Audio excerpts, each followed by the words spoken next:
I'm just an old hard rocker running from the dusk till dawn. A midnight walker, wondering why it's taking so long.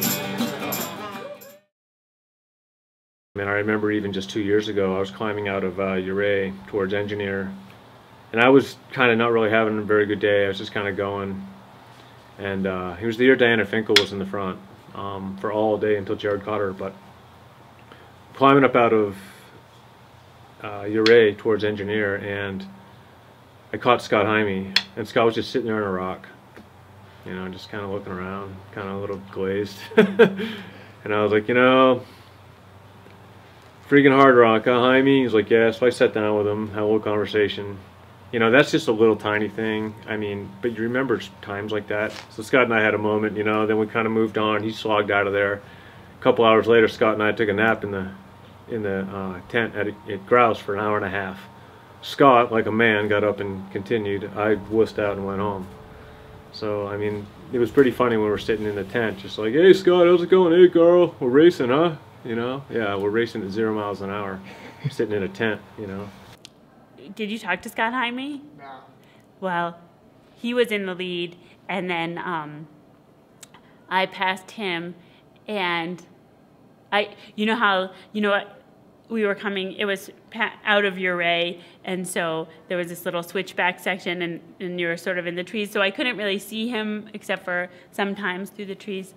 And so then I passed him, and I thought he was moving great, but what, you know, and so you know, we talked to each other, you know, I was like, good job, you know, you look good, you look strong, you know, and he's like, I'm going through a lull, and I said, oh, you know, it'll come back, whatever, you know, the normal conversations that you have with people out there, but he was really great, and so then at the end of the, you know, I thought he was very, like, you know, positive, and he looked pretty good. He didn't look like he was on death's doorstep, but then he said, you know, at the end of the race when I talked to him, he was like, I was going to kill you.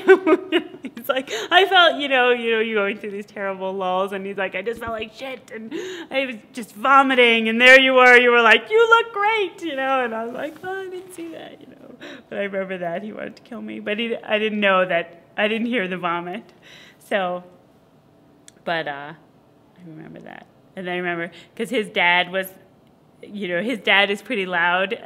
His dad is like this big guy, and he's very gregarious, and he's always at the aid stations out there. And we were kind of near each other that year, so I always saw his dad at the aid stations. And after that one, you know, I was like, oh, Scott's coming, you know. And, you know, and his dad was pretty cool because, you know, he was very like, we're happy that you've asked him, you know.